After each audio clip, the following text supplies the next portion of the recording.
I never should have opened that Matryoshka doll. Working in a pawn shop, we get all kinds of weird shit. But there's one thing they all have in common: their condition. Dresses are stained, handbags are ripped, even jewelry is wonky and bent. That's what made the Matryoshka doll so special. She was in perfect condition. I found her while sorting through Wednesday's sales. As soon as I saw her, I gasped. Almond-colored wood, finely carved into a peanut shape. A beautiful face, painted more photorealistically than other Matryoshka dolls I'd seen. Sparkling blue eyes and rosy cheeks, with a colorful scarf tying up her black hair. I set her on the table with the other goods destined for the back of the shop. But then, my curiosity got the better of me. I picked her back up and, pop, twisted her open. An identical doll stared back up at me, just a little bit smaller. Rosy cheeks, pretty blue eyes, pink and white flowers painted on her dress. I took her out of the bottom shell and, pop, inside, another doll stared back up at me. Except this one wasn't identical. It was nearly identical, but the woman's mouth was open this time, in a little O. Her hands were unclasped as well, and hanging at her sides. Huh. I thought they were all supposed to look the same. I'd seen some Matryoshka dolls that made changes to the woman's dress, different flowers or patterns with each iteration, but the woman's face usually appeared identical. I twisted her open again. Pop. The woman's mouth was open wider. Her eyes were wider too. The black strokes of her eyelids bulging out from the previous almond shape. Her elbows were bent and her hands were moving up towards her face. I paused, glancing from this doll to the other three. Pop. I froze. The fifth doll's mouth was open wide, as if she were screaming. Her eyes were so wide they were nearly perfect circles, and her hands were held out in front of her body, as if she were trying to defend herself. I sat there for a long time, staring at that painted face.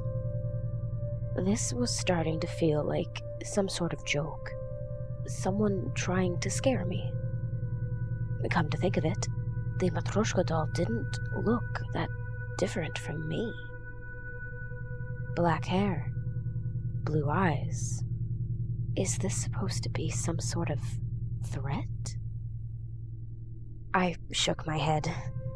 Sighing, I twisted the doll open again, and it clattered to the floor.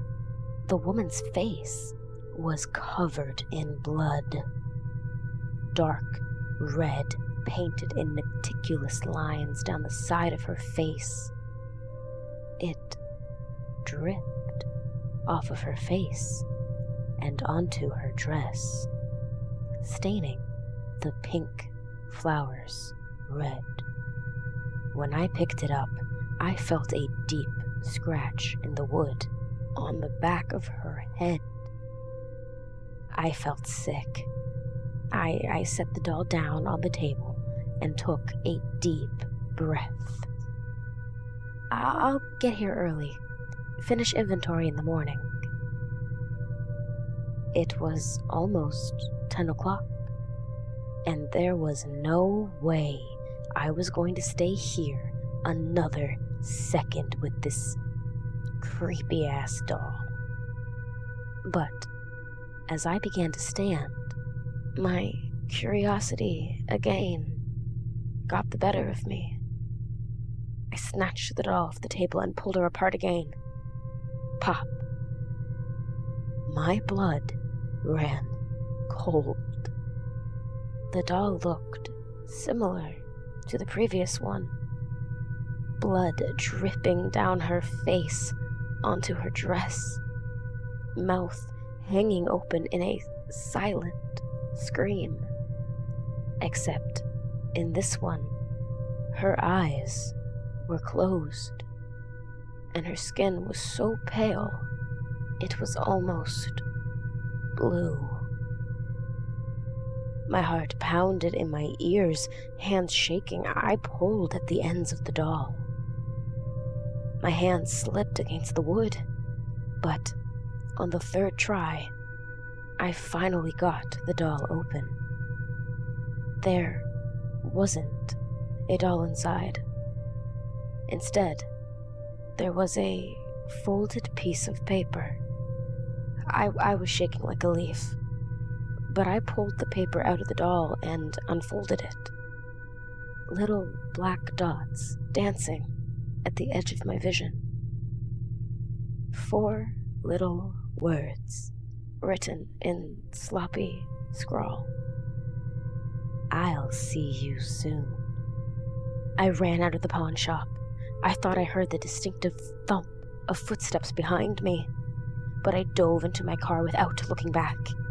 When I got to my apartment, I drew the deadbolt and collapsed onto the floor, sobbing.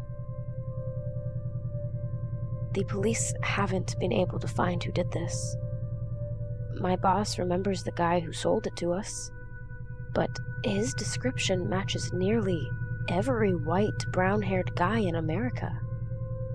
The name he used was fake, and we don't have security cameras. He's untraceable. I quit my job and moved to a new apartment. But other than that, I don't know what to do. Part of me thinks that, since nothing has happened in months, he's moved on. But then I have the nightmares. Nightmares of being crammed into a life-sized Matryoshka doll. The wood closing in like a coffin. The sliver of light at my waist getting narrower by the second. Then, pop. The wooden ends meet and I'm scratching at the wood, screaming for help, my mouth open in an O like the painted face of the doll. But nobody can hear me.